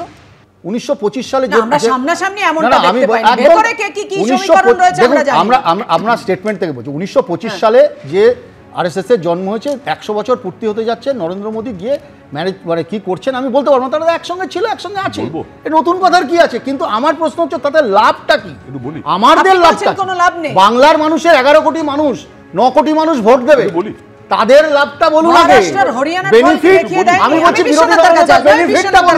বিরোধী দলনেতা বলুন পশ্চিমবঙ্গের মানুষ এটা পাবে। প্রধানমন্ত্রী নরেন্দ্র মোদীর বক্তব্য এটা কোনো সাধারণ বটবৃক্ষ নয়, রাষ্ট্রীয় স্বয়ংসেবক সংঘ ভারতের অমর সংস্কৃতির অক্ষয় বট, এভাবে বলতে হচ্ছে প্রধানমন্ত্রী নরেন্দ্র মোদীকে। মানে অশ্বমেধের ঘোড়া এতদিন ছুটছিল, 2024-এর লোকসভার নির্বাচনের ফল চোখে আঙুল দিয়ে দেখিয়ে দেওয়ার পরে কি আরএসএস এর মানে জমিটা আরএসএস তৈরি করে দেবে, এমনটা ভাবতেই কি সদর দপ্তরে আজকে প্রধানমন্ত্রী নরেন্দ্র মোদী গেলেন? তাই কি আরএসএস কে সঙ্গে নিতে চাইছেন? দেখো, আরএসএস এর রাজনৈতিক সংগঠন হলো বিজেপি। অসংখ্য সংগঠন আরএসএস এর আছে, তার মধ্যে একটিমাত্র সংগঠন, তার নাম হলো বিজেপি, মানে রাজনৈতিক সংগঠন। তাহলে মানে বিজেপি যেমন আরএসএস ছাড়া চলতে পারে না, তেমনি ভাবে আরএসএসও বিজেপিকে ছাড়া চলতে পারে না, একে অঙ্গে মানে একই অঙ্গীভূত অবস্থা। কিন্তু তোমাকে আমি বলতে পারি যে 2024-এর লোকসভা নির্বাচনের সময় বিজেপি একটা উদ্ধত আচরণ করে, একটু আইসোলেট করে, মানে বৃহত্তম মোদীর ছবিটা আমিত্ব দেখাচ্ছিল, সেই আমিত্বটা আরএসএস বুঝিয়ে দিয়েছে যে তাদেরকে ছাড়া যে সম্ভব নয়। তার কারণটা হলো সম্প্রতি হরিয়ানার নির্বাচন, মহারাষ্ট্রের নির্বাচন, দিল্লির নির্বাচন, বিজেপির যে বড় জয় হয়েছে সেটা আরএসএস এর সংগঠনের উপর ভিত্তি করে, সেটা মানে একেবারে নরেন্দ্র মোদীর থেকে শুরু করে অমিত শাহ সবাই এক বাক্যে স্বীকার করেছেন। ফলে আরএসএস বুঝিয়ে দিয়েছে তার শক্তিটা কোথায় 2024-এর নির্বাচনে, বা 400 পার ওইটা না আটকে দিয়ে 240-এ আটকে দিয়ে। এবং সেই কারণেই মানে নির্বাচনের পরে, লোকসভা নির্বাচনের পরে অত্যন্ত তৎপরতার সাথে প্রধানমন্ত্রী থেকে শুরু করে স্বরাষ্ট্রমন্ত্রী সবাই আরএসএস এর হেডকোয়ার্টারে আসা, তাদের সাথে সম্পর্ক মানে জোরদার করা, যোগী আদিত্যনাথ চেষ্টা করছে। যেটা ইম্পর্টেন্ট প্রশ্ন, যেটা শুভময় বলছিল, আমি শুনছিলাম ভীষণ ইম্পর্টেন্ট প্রশ্ন যে পশ্চিমবাংলার নির্বাচন 2026 আরএসএস এর ভূমিকাটা কি। আমরা এতদিন পর্যন্ত রাজনীতি বিশ্লেষকরা আমরা পরিষ্কার দেখেছি পশ্চিমবাংলার প্রশ্নে আরএসএস অত্যন্ত নরম আমরা দেখেছি। আমাদের কাছে এই মুহূর্তে একটা অ্যাডিশনাল ইনপুট শুধু আছে যে বাংলাদেশে হিন্দুরা নির্যাতিত হয়েছে সম্প্রতি হাসিনা অপসারণের পরে, ফলে ইউনিট সরকার আসার পরে যে মানে বাংলাদেশের হিন্দুরা নির্যাতিত হয়েছে সেই কনটেক্সটে আরএসএস এর অবস্থান কোনো পরিবর্তন ঘটলো কিনা পশ্চিমবাংলা নিয়ে। না হলে কিন্তু পশ্চিমবাংলায় মমতা বন্দ্যোপাধ্যায় সম্পর্কে আরএসএস অত্যন্ত ইতিবাচক এবং আরএসএস এর একটা বড় অংশের মানুষ কিন্তু চান যে মমতা বন্দ্যোপাধ্যায় দুর্গা হিসেবে যে বামেদের অপসারণ করেছে সেই মানে দুর্গাকে তারা এখানে রাখতেই চান। মানে আরএসএস কিন্তু যেভাবে বিহার, উত্তরপ্রদেশ বা অন্য রাজ্যে যেভাবে সক্রিয়ভাবে বিজেপিকে জয়ী করার জন্য তৎপরতা আমরা দেখি, পশ্চিমবাংলার ক্ষেত্রে কিন্তু আমরা এতদিন দেখিনি। ফলে একমাত্র বাংলাদেশের কনটেক্সটে তাদের রাজনৈতিক অবস্থান পরিবর্তন হয়েছে কিনা আরএসএস এর, সেটা কিন্তু একটা গুরুত্বপূর্ণ বিষয়। সুময় ঠিক বলেছে 2026-এর নির্বাচনের কনটেক্সটে ভীষণ ইম্পর্টেন্ট আরএসএস। একদম বিশ্বনাথ আসবো, রাহুল দা আসবো। একটা প্রতিবেদন এখানে আমাকে রাখতে হবে, বাংলার কথা হচ্ছে প্রতিবেদন আমাকে রাখতেই হবে, কারণ বাংলায় ভোটের অনেক আগে থেকেই আড়াল থেকে বিজেপির জমি তৈরি করে দিচ্ছে আরএসএস। বাংলার মাটি কামড়ে আরএসএস এর গ্রাউন্ড ওয়ার্ককে এভাবেই দেখছে রাজনৈতিক মহল। এমনকি আরএসএস এর তৈরি করা জমিতে বিজেপি আদৌ ফসল ফলাতে পারবে কিনা তা নিয়ে প্রশ্ন রয়েছে খুদ। আরএসএস সক্রিয় হয়ে না নামাতেই কি 2024-এর লোকসভা নির্বাচনে প্রথমবার ম্যাজিক ফিগারের নিচে নেমে থমকে যেতে হয়েছিল নরেন্দ্র মোদীকে? আবার আরএসএস তেরেপুরে নামাতেই কি সম্প্রতি মহারাষ্ট্র, হরিয়ানা নির্বাচনে কার্যত অসম্ভবকে সম্ভব করে ক্ষমতা ধরে রাখতে সক্ষম হয়েছে বিজেপি? পশ্চিমবঙ্গ সহ একাধিক রাজ্যে আসন্ন বিধানসভা নির্বাচনে পদ্মপোটাতেও কি নিচুতলায় আরএসএস নেটওয়ার্ককে কাজে লাগাতে চাইছে বিজেপির শীর্ষ নেতৃত্ব? এই আবহেই প্রধানমন্ত্রী হিসেবে প্রথমবার নাগপুরে রাষ্ট্রীয় স্বয়ংসেবক সংঘের সদর দপ্তরে পা রাখলেন নরেন্দ্র মোদী। প্রত্যাশিতভাবেই তাঁর গলায় শোনা গেল সংঘ বন্দনা। हम देव से देश और राम से राष्ट्र के जीवन मंत्र लेकर के चले, अपना कर्तव्य निभाते चलते हैं। जहां सेवा कार्य वहां स्वयं सेवक। লোকসভা নির্বাচন থেকে নরেন্দ্র মোদীর সঙ্গে আরএসএস এর দূরত্বের যে জল্পনা শুরু হয়েছিল, লোকসভা ভোটের ফল বেরোনোর পর তারও তীব্র হয়। উত্তরপ্রদেশ, মহারাষ্ট্র, রাজস্থান সহ একাধিক রাজ্যে বিজেপি ধাক্কা খাওয়ার পরই প্রশ্ন ওঠে, তাহলে কি আরএসএস আর আগের মতো বিজেপির হয়ে ভোট করাতে নামেনি? তাই এই ধাক্কা। লোকসভা ভোটের আগে একটি সাক্ষাৎকারে নরেন্দ্র মোদী বলেছিলেন, যতদিন মা বেঁচে ছিলেন আমার মনে হতো বোধহয় আমার জন্ম জৈবিক প্রক্রিয়ায় হয়েছে, কিন্তু মা চলে যাওয়ার পরে আমার অভিজ্ঞতা মিলিয়ে বলতে পারি আমাকে পরমাত্মা পাঠিয়েছেন। সেই জন্যই এত কাজের প্রাণ শক্তি, কোনো কাজ আমাকে দিয়ে করানোর রয়েছে, সেই জন্যই আমাকে পাঠানো হয়েছে। লোকসভা নির্বাচনে বিজেপি 240-এ নেমে যাওয়ার পর একটি অনুষ্ঠানে আরএসএস প্রধান মোহন ভাগবত বলেন, আমরা ভগবান হব কিনা তা নিয়ে মানুষই সিদ্ধান্ত নেবে, আমাদের নিজেদের ঘোষণা করা উচিত নয় যে আমরা ঈশ্বর হয়ে গেছি। ভাগবত কার উদ্দেশ্যে ওই কথা বলেছেন তা তিনি স্পষ্ট না করলেও কংগ্রেস নেতা জয়রাম রমেশ ঝাঁপিয়ে পড়ে কটাক্ষের সুরে বলেছিলেন, লোকসভা ভোটের ফল প্রকাশের পর থেকেই বিজেপি ও আরএসএস এর সম্পর্ক গোত্তা খেয়েই চলেছে। লোকসভা নির্বাচনে বিজেপি ধাক্কা খাওয়ার পরই আরএসএস এর সঙ্গে বিজেপির শীর্ষ নেতৃত্বের দফায় দফায় বৈঠক শুরু হয়। সেই সঙ্গে দুপক্ষের মতপার্থক্য ঘুচিয়ে আগের মতোই ঘনিষ্ঠভাবে কাজ করার চর্চাও তীব্র হতে শুরু করে, যার হাতে নাতে প্রমাণ দেখা যায় মহারাষ্ট্র, হরিয়ানা বিধানসভা ভোটে। যে হরিয়ানায় বিজেপির ক্ষমতায় ফেরার সম্ভাবনা ক্ষীণ বলেই মনে করেছিলেন রাজনৈতিক বিশেষজ্ঞরা, যে মহারাষ্ট্রে লোকসভা নির্বাচনে মুখ থুবড়ে পড়েছিল বিজেপি, সেই দুই রাজ্যেই বিরোধীদের শুইয়ে দিয়ে ক্ষমতা ধরে রাখে বিজেপি। জানা যায় মহারাষ্ট্র, হরিয়ানায় ঝাঁপিয়ে পড়েছিল আরএসএস। ছোট ছোট সভা থেকে বাড়ি বাড়ি পৌঁছে যাওয়া পুরো দস্তুর কাজ চালিয়েছে আরএসএস এর বিস্তৃত নেটওয়ার্ক। বিশেষজ্ঞদের মতে এর ফলে বিজেপি শীর্ষ নেতৃত্ব বুঝতে পারে এখনো আরএসএস ছাড়া একা ভোট বৈতরণী পার করা সবসময় তাদের পক্ষে সম্ভব নয়। এই আবহেই এবার পশ্চিমবঙ্গ সহ একাধিক রাজ্যে বিধানসভা নির্বাচন। তাই কি এই রাজ্যগুলিতেও আরএসএস এর মেশিনারি সাহায্য নিতে চাইছে পদ্ম শিবির? বেড়াল চাপে পড়লে বেড়ালও গাছে ওঠে, একটা প্রবাদ আছে, আমি বলেছি। ভাব সম্প্রসারণ করা আমার কাজ নয়, বলতেই পারেন তাদের এখন দরকার, চাপে পড়লে বেড়াল গাছে ওঠে। ফলে ওনার যেখানে যাওয়ার, যা যা বলার, ওই একটি উত্তর, চাপে পড়লে বেড়াল গাছে ওঠে। কিছু ধরা পড়ে গেছে, হাল ভালো না, জবাবদিহি করতে পারছে না মানুষকে, অতএব আরএসএস এর কাছে আরেকবার গিয়ে হাজির হয়েছে যাতে আরএসএস সহায় হয়ে বাড়তি সাহায্য করতে পারে। আরএসএস শুরু থেকেই কমিউনিস্টদের অন্যতম প্রধান প্রতিপক্ষ বলে মনে করে। 34 বছরে সিপিএম শাসনে বাংলায় সেভাবে দাগ ফোটাতে পারেনি তারা, কিন্তু গত কয়েক বছরে বাংলায় আরএসএস ব্যাপকভাবে তাদের শাখা প্রশাখা বিস্তার করেছে। এই পরিস্থিতিতে আসন্ন বিধানসভা ভোটের আগে কি বাংলায় বিজেপির জন্য জমি তৈরি করতে সক্ষম হবে তারা? আরো বেশি বুঝলেন 24-এর ইলেকশনে সংখ্যা কমে যাওয়ার পরে। প্রধানমন্ত্রীও বুঝতে পারছেন যে আরএসএস এর প্রতি নির্ভরশীলতা কমালে তাদের সমূহ ক্ষতি, তাদের আসন সংখ্যা কমবে, যেটা 2024-এর ইলেকশনে আমরা প্রতিফলিত হয়েছে দেখছি। প্রধানমন্ত্রীর যে সবকা সাথ সবকা বিকাশের থেকে এবার আরএসএস এর যে কালচারাল হিন্দু কালচারাল ন্যাশনালিজম এবং হিন্দু রাষ্ট্র গঠনের যে পরিকল্পনা, তাদের সার্বিক পরিকল্পনা, সার্বিক লক্ষ্য, সেই হিন্দুত্বের ডেফিনিশন যাই হোক না কেন, সেই দিকে কিন্তু বিজেপি আরো বেশি পরিমাণে ঝুঁকছে, এটা কিন্তু প্রমাণিত হতে চলেছে। বাম শাসনকালে বঙ্গে কার্যত অপ্রাসঙ্গিক বিজেপি, আজ পশ্চিমবঙ্গে প্রধান বিরোধী দল। বিগত বিধানসভা কিংবা লোকসভা নির্বাচনে তারা টার্গেট পূরণে ব্যর্থ হলেও এবার ভোটের বছরখানেক আগে থেকেই ঝাঁপিয়ে পড়েছে। এই প্রেক্ষাপটে আরএসএস কি পারবে তাদের ফাইনাল হার্ডল টপকে বাংলায় স্বপ্ন পূরণের ডেস্টিনেশনে পৌঁছে দিতে? অনির্বাণ বিশ্বাস, বিটন চক্রবর্তী, ঐশী মুখোপাধ্যায়, এবিপি আনন্দ। কেয়া, একটা প্রশ্ন তুমি আমায় বলো, 2019-এ দলের ক্ষেত্রে জয়ের ক্ষেত্রে যে আরএসএস এর ভূমিকা ছিল, আরএসএস যে চারণভূমিটা তৈরি করেছিল, সেটা কি বিজেপি অস্বীকার করতে পারবে? 2019-এ বিজেপির যে ফল হয়েছিল? দেখুন, সবার আগে বলি, এত কথা হচ্ছে প্রধানমন্ত্রী যাওয়া নিয়ে, আজকে নাগপুরে যাওয়া নিয়ে, তো সব থেকে সবার কিছু নিশ্চয়ই আপনারা জানেন, প্রধানমন্ত্রী নিজে একজন স্বয়ংসেবক। তিনি দলের আগে প্রচারক ছিলেন রাষ্ট্রীয় স্বয়ংসেবক সংঘের, পরবর্তীকালে তিনি রাজনীতিতে যোগদান করেন। তো সুতরাং তিনি নিজে স্বাভাবিকভাবেই নাগপুরে যাবেন। তফাৎটা এখানে, কেউ যান ব্যাংককে আর কেউ যান নাগপুরে, আবার কেউ যান চীনে তাদের নিজেদের যারা বসরা আছে তাদের কাছে। তো এখানেই তফাৎটা।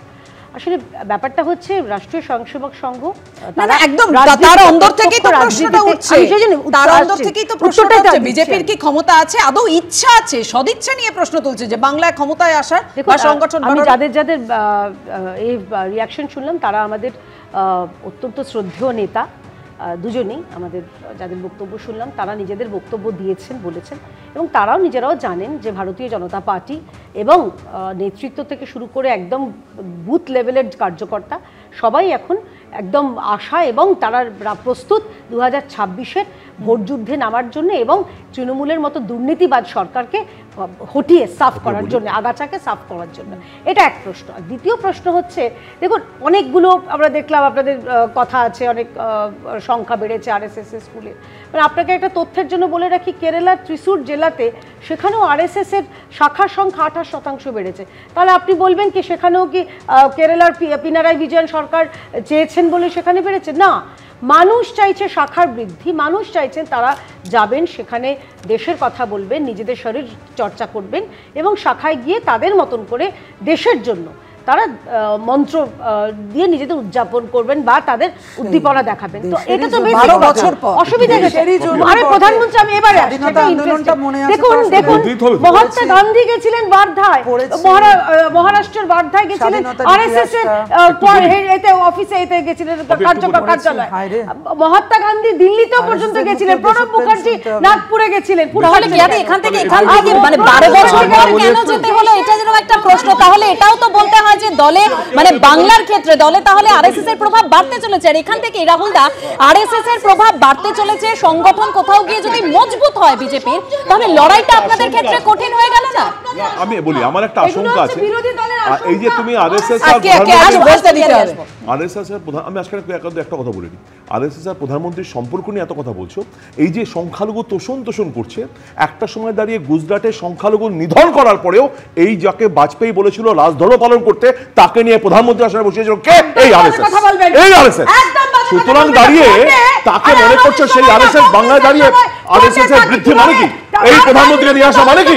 আবার একটা নতুন করে সংখ্যা, আবার নতুন করে ভারতবর্ষের ধর্মকে বিভক্ত করো, আবার সেই মানে আমি 13 বছরের কথা ছেড়ে দিলাম, আমি 1 বছর আগে কে দিয়ে আসবো রাহুল দা, মানে শুধুমাত্র গত 1 বছরে রাজ্যে আরএসএস এর মানে শাখা বেড়েছে একেবারে 583টি।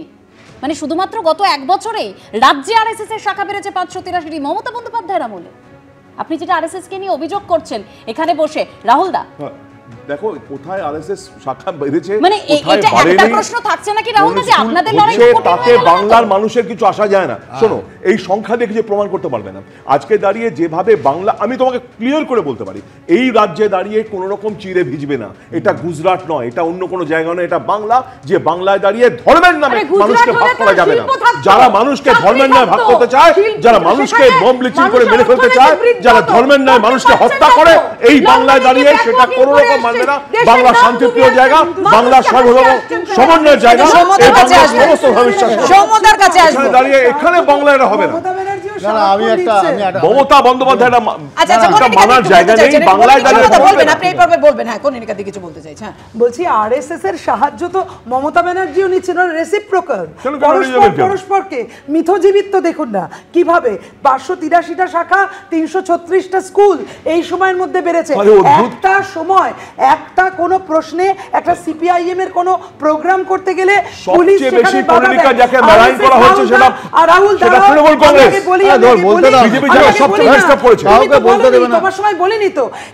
তারপর একটা প্রোগ্রাম করতে গেলে আর আরএসএস সেখানে একই জায়গায় অন্য সময় বিজেপিকে তারা অনুমতি পেয়ে যাবে, কারণ ওইটা ওই একই সময় সবাই বলছে বলেননি, এখন একটু থেকেই জন্ম একদিকে বিজেপি একদিকে তৃণমূলের। তাই আরএসএস এর সঙ্গে আরএসএস যখন মাটি তৈরি করছে, আরএসএস ঠিক করবে কারা থাকবে কারা থাকবে না বিজেপি তৃণমূলের মধ্যে, কে কিভাবে। কারণ ওদের মূল শত্রু বামপন্থীরা। বারবার বলেছেন যে যদি বামপন্থীরা এতটুকুও জায়গা পেয়ে যায় তাহলে কিন্তু তৃণমূলেরই থাকা উচিত। অভয়ার প্রশ্নে এসে বলেছেন ওখানে আমরা দাঁড়িয়ে কিছু বলবো না, রাজ্য যা ডিসিশন নেবে সেটাই ডিসিশন। মোহন ভাগবত বলেছেন প্রতিটি ক্ষেত্রে আরএসএস মমতা ব্যানার্জিকে সমর্থন করেছেন। আরএসএস প্রশ্ন থাকবে আপনার কাছে, পরে আসবো। কনিনিকা দি বলতে চাইছেন যে মমতা বন্দ্যোপাধ্যায় আরএসএস এর এই ভূয়সী প্রশংসার মাধ্যমে এই এতগুলো স্কুল, আরএসএস এর এত মিছিল, এতদিন মোহন ভাগবতের থেকে যাওয়া, সেটা মমতা বন্দ্যোপাধ্যায়ের ফলেই সম্ভব হয়েছে। আমি অবশ্যই আপনার রিয়াকশন নেব, কিন্তু তার আগে আপনাদের সামনে রাখবো প্রধানমন্ত্রী হিসেবে প্রথমবার নাগপুরে আরএসএস এর সদর দপ্তরে গেলেন নরেন্দ্র মোদী, ভূয়সী প্রশংসা করলেন সঙ্গে। এখন প্রশ্ন হলো মহারাষ্ট্র হরিয়ানার মতো পশ্চিমবঙ্গ বিহারের ভোটেও কি বিজেপিকে জয়ের দোরগোড়ায় পৌঁছে দিতে তেড়ে ফুড়ে নামবে আরএসএস? আরএসএস সক্রিয় হয়ে না নামাতেই কি 2024-এর লোকসভা নির্বাচনে প্রথমবার ম্যাজিক ফিগারের নিচে নেমে থমকে যেতে হয়েছিল নরেন্দ্র মোদীকে? আবার আরএসএস তেড়ে ফুড়ে নামাতেই কি সম্প্রতি মহারাষ্ট্র হরিয়ানা নির্বাচনে কার্যত অসম্ভবকে সম্ভব করে ক্ষমতা ধরে রাখতে সক্ষম হয়েছে বিজেপি?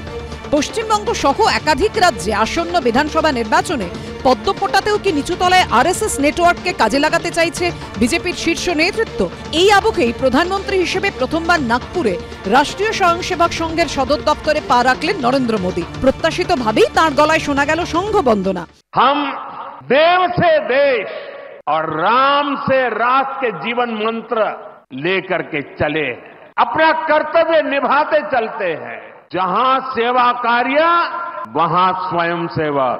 লোকসভা নির্বাচন থেকে নরেন্দ্র মোদীর সঙ্গে আরএসএস এর দূরত্বের যে জল্পনা শুরু হয়েছিল, লোকসভা ভোটের ফল বেরোনোর পর তারও তীব্র হয়। উত্তরপ্রদেশ, মহারাষ্ট্র, রাজস্থান সহ একাধিক রাজ্যে বিজেপি ধাক্কা খাওয়ার পরই প্রশ্ন ওঠে, তাহলে কি আরএসএস আর আগের মতো বিজেপির হয়ে ভোট করাতে নামেনি? তাই এই ধাক্কা। লোকসভা ভোটের আগে একটি সাক্ষাৎকারে নরেন্দ্র মোদী বলেছিলেন, যতদিন মা বেঁচে ছিলেন আমার মনে হতো বোধহয় আমার জন্ম জৈবিক প্রক্রিয়ায় হয়েছে, কিন্তু মা চলে যাওয়ার পরে আমার অভিজ্ঞতা মিলিয়ে বলতে পারি আমাকে পরমাত্মা পাঠিয়েছেন। সেই জন্যই এত কাজের প্রাণ শক্তি, কোনো কাজ আমাকে দিয়ে করানোর রয়েছে, সেই জন্যই আমাকে পাঠানো হয়েছে। লোকসভা নির্বাচনে বিজেপি 240-এ নেমে যাওয়ার পর একটি অনুষ্ঠানে আরএসএস প্রধান মোহন ভাগবত বলেন, আমরা ভগবান হব কিনা তা নিয়ে মানুষই সিদ্ধান্ত নেবে, আমাদের নিজেদের ঘোষণা করা উচিত নয় যে আমরা ঈশ্বর হয়ে গেছি। ভাগবত কার উদ্দেশ্যে ওই কথা বলেছেন তা তিনি স্পষ্ট না করলেও কংগ্রেস নেতা জয়রাম রমেশ ঝাঁপিয়ে পড়ে কটাক্ষের সুরে বলেছিলেন, লোকসভা ভোটের ফল প্রকাশের পর থেকেই বিজেপি ও আরএসএস এর সম্পর্ক গোত্তা খেয়েই চলেছে। লোকসভা নির্বাচনে বিজেপি ধাক্কা খাওয়ার পরই আরএসএস এর সঙ্গে বিজেপির শীর্ষ নেতৃত্বের দফায় দফায় বৈঠক শুরু হয়। সেই সঙ্গে দুপক্ষের মতপার্থক্য ঘুচিয়ে আগের মতোই ঘনিষ্ঠভাবে কাজ করার চর্চাও তীব্র হতে শুরু করে, যার হাতে নাতে প্রমাণ দেখা যায় মহারাষ্ট্র হরিয়ানা বিধানসভা ভোটে। যে হরিয়ানায় বিজেপির ক্ষমতায় ফেরার সম্ভাবনা ক্ষীণ বলেই মনে করেছিলেন রাজনৈতিক বিশেষজ্ঞরা, যে মহারাষ্ট্রে লোকসভা নির্বাচনে মুখ উপড়ে পড়েছিল বিজেপি। সেই দুই রাজ্যেই বিরোধীদের শুইয়ে দিয়ে ক্ষমতা ধরে রাখে বিজেপি। জানা যায় মহারাষ্ট্র হরিয়ানায় ঝাঁপিয়ে পড়েছিল আরএসএস। ছোট ছোট সভা থেকে বাড়ি বাড়ি পৌঁছে যাওয়া পুরো দস্তুর কাজ চালিয়েছে আরএসএস এর বিস্তৃত নেটওয়ার্ক। বিশেষজ্ঞদের মতে এর ফলে বিজেপি শীর্ষ নেতৃত্ব বুঝতে পারে এখনো আরএসএস ছাড়া একা ভোট বৈতরণী পার করা সবসময় তাদের পক্ষে সম্ভব নয়। এই আবহে এবার পশ্চিমবঙ্গ সহ একাধিক রাজ্যে বিধানসভা নির্বাচন। তাই কি এই রাজ্যগুলিতেও আরএসএস এর মেশিনারি সাহায্য নিতে চাইছে পদ্ম শিবির? বেড়াল চাপে পড়লে বেড়ালও গাছে ওঠে, একটা প্রবাদ আছে, আমি বলেছি। ভাব সম্প্রসারণ করা আমার কাজ নয়, বলতেই পারেন তাদের এখন দরকার, চাপে পড়লে বেড়াল গাছে ওঠে। ফলে ওনার যেখানে যাওয়ার যা যা বলার ওই একটি উত্তর, চাপে পড়লে বেড়াল গাছে ওঠে। কিছু ধরা পড়ে গেছে, হাল ভালো না, জবাবদিহি করতে পারছে না মানুষকে। অতএব আরএসএস এর কাছে আরেকবার গিয়ে হাজির হয়েছে যাতে আরএসএস সহায় হয়ে বাড়তি সাহায্য করতে পারে। আরএসএস শুরু থেকেই কমিউনিস্টদের অন্যতম প্রধান প্রতিপক্ষ বলে মনে করে। 34 বছরে সিপিএম শাসনে বাংলায় সেভাবে দাগ ফোটাতে পারেনি তারা, কিন্তু গত কয়েক বছরে বাংলায় আরএসএস ব্যাপকভাবে তাদের শাখা প্রশাখা বিস্তার করেছে। এই পরিস্থিতিতে আসন্ন বিধানসভা ভোটের আগে কি বাংলায় বিজেপির জন্য জমি তৈরি করতে সক্ষম হবে তারা? আরো বেশি বুঝলেন 24-এর ইলেকশনে সংখ্যা কমে যাওয়ার পরে। প্রধানমন্ত্রীও বুঝতে পারছেন যে আরএসএস এর প্রতি নির্ভরশীলতা কমালে তাদের সমূহ ক্ষতি, তাদের আসন সংখ্যা কমবে, যেটা 2024-এর ইলেকশনে আমরা প্রতিফলিত হয়েছে দেখছি। প্রধানমন্ত্রীর যে সবকা সাথ সবকা বিকাশের থেকে এবার আরএসএস এর যে কালচারাল, হিন্দু কালচারাল ন্যাশনালিজম এবং হিন্দু রাষ্ট্র গঠনের যে পরিকল্পনা, তাদের সার্বিক পরিকল্পনা, সার্বিক লক্ষ্য, সেই হিন্দুত্বের ডেফিনিশন যাই হোক না কেন, সেই দিকে কিন্তু বিজেপি আরো বেশি পরিমাণে ঝুঁকছে। এটা কিন্তু প্রমাণিত হতে চলেছে। বাম শাসনকালে বঙ্গে কার্যত অপ্রাসঙ্গিক বিজেপি আজ পশ্চিমবঙ্গে প্রধান বিরোধী দল। বিগত বিধানসভা কিংবা লোকসভা নির্বাচনে তারা টার্গেট পূরণে ব্যর্থ হলেও এবার ভোটের বছরখানেক আগে থেকেই ঝাঁপিয়ে পড়েছে। এই প্রেক্ষাপটে আরএসএস কি পারবে তাদের ফাইনাল হার্ডল টপকে বাংলায় স্বপ্ন পূরণের ডেস্টিনেশনে পৌঁছে দিতে? অনির্বাণ বিশ্বাস, বিটন চক্রবর্তী ও ঐশী মুখোপাধ্যায়, এবিপি আনন্দ। আমি এখান থেকে বিশ্বনাথ দার কাছে যাব। বিশ্বনাথ দা, আরএসএস মানে সংগঠন আমরা জানি, কিন্তু বারবার ধরে বলা হয় যে বিজেপির সংগঠন মজবুত নয়, সংগঠন সেইভাবে কার্যকরী নয় বাংলায়। তাহলে এখানে যেটা প্রশ্ন, যে আরএসএস কি সেই সংগঠন মজবুত করতে পারবে? এমনকি যে মত পার্থক্য রয়েছে, যে গোষ্ঠী রয়েছে, দিলীপ গোষ্ঠী, শুভেন্দু গোষ্ঠী, সুকান্ত গোষ্ঠী, সেই গোষ্ঠীর মত পার্থক্য কি দূর করতে পারবে? টার্গেট কি ফুলফিল করতে পারবে আরএসএস?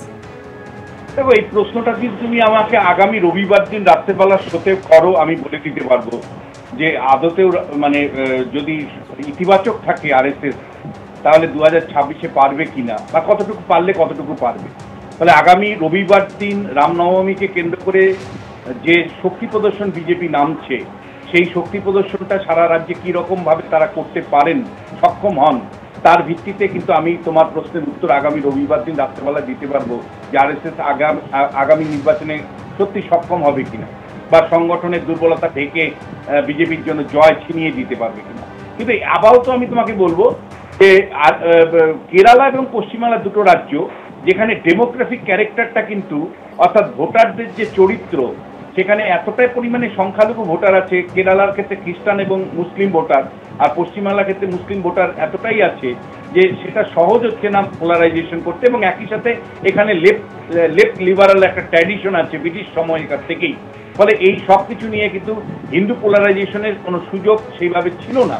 কিন্তু গত কয়েক বছরের মধ্যে এটা অস্বীকার করার উপায় নেই, পশ্চিমবাংলায় হিন্দু পোলারাইজেশন হচ্ছে। 40% মানুষ এখন ধারাবাহিকভাবে বিজেপির সাথে আছে এবং রাজ্যের প্রধান বিরোধী দল। একসময় আমরাই বলতাম যে এই রাজ্যে বিজেপির কোনো স্থান নেই, বা নেতারা বলতেন বাংলার মাটি দুর্জয় ঘাটি, সেখানে বিজেপির কোনো স্থান নেই, হিন্দুত্বের কোনো স্থান নেই। কিন্তু আজকে হিন্দুত্বের রাজনীতি করেই কিন্তু 40% ভোট এবং বিরোধী দলের মর্যাদা পেয়েছে বিজেপি। কিন্তু প্রশ্নটা হচ্ছে আরএসএস এখন পর্যন্ত সরকার পরিবর্তনের ডাক দিয়েছে কিনা আমাদের ডাউট আছে। আমরা আরএসএস এর নানা স্তরে কথা বলে দেখেছি যে তারা কিন্তু মমতা বন্দ্যোপাধ্যায় যেহেতু একটা ঐতিহাসিক ভূমিকা পালন করেছেন, অর্থাৎ বামেদের এই রাজ্য থেকে হাঁটিয়েছেন, ফলে বামেদের ব্যাপারে, বামেদেরকে পরাজিত যে মানুষ করেছেন, যে তৃণমূল কংগ্রেস করেছেন, সেই মমতা বন্দ্যোপাধ্যায়ের ব্যাপারে আরএসএস অত্যন্ত ইতিবাচক। এবং মমতা বন্দ্যোপাধ্যায় একাধিকবার বলেছেন যে কেউ ভালো আরএসএস, অনেকে ভালো আরএসএস আছেন। ফলে মমতা বন্দ্যোপাধ্যায়ের প্রতি আরএসএস এর দৃষ্টিভঙ্গিটা ভীষণ ইম্পর্টেন্ট। আমি বলছি বাংলাদেশের হিন্দুদের নির্যাতনের পরে বলছেন তার মানে আজ অব্দি মমতা বন্দ্যোপাধ্যায় তৃণমূল কংগ্রেসের প্রতি যেভাবে মেলাইন করেছে এই বিজেপির সরকার, তার জন্য কি মনে হয় সেটা ইতিবাচক? বারবার যে দলটাকে সবচেয়ে বেশি মেলাইন করেছে তার নাম তৃণমূল কংগ্রেস, আর বিশ্বনাথ ওখানে বসে বলছেন আজ নাকি সবচেয়ে বেশি ইতিবাচক আরএসএসের ভূমিকা। তাহলে তো হতোই না, আজকে সবচেয়ে বেশি মেলাইন করেছে, সবচেয়ে রাজনৈতিকভাবে সবচেয়ে বেশি টার্গেট হচ্ছে এই তৃণমূল কংগ্রেস। কথা বলেন বুঝলাম,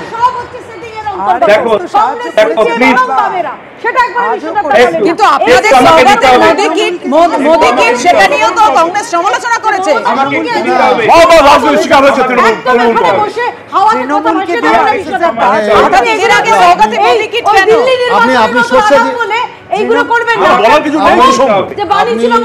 যে শস্যের মধ্যে ভূত আছে সেই আপনি ভূত তাড়াবেন? 2011 সালে 2016 সালে পশ্চিমবাংলায় প্রত্যেকটা বুথে 16-17 ভোটের ডিফারেন্স ছিল। কারা সাহায্য করেছিল?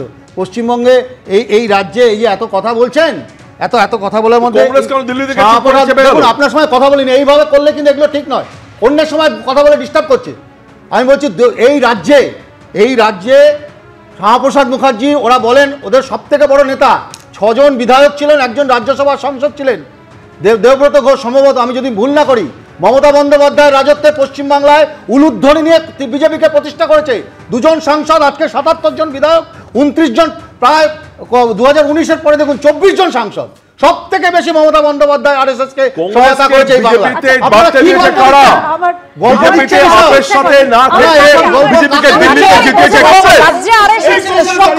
স্পষ্ট, কিন্তু এর প্রভাব ভোট বাক্সে পড়ে কিনা বিজেপির ক্ষেত্রে সেদিকে আমাদের নজর থাকবে।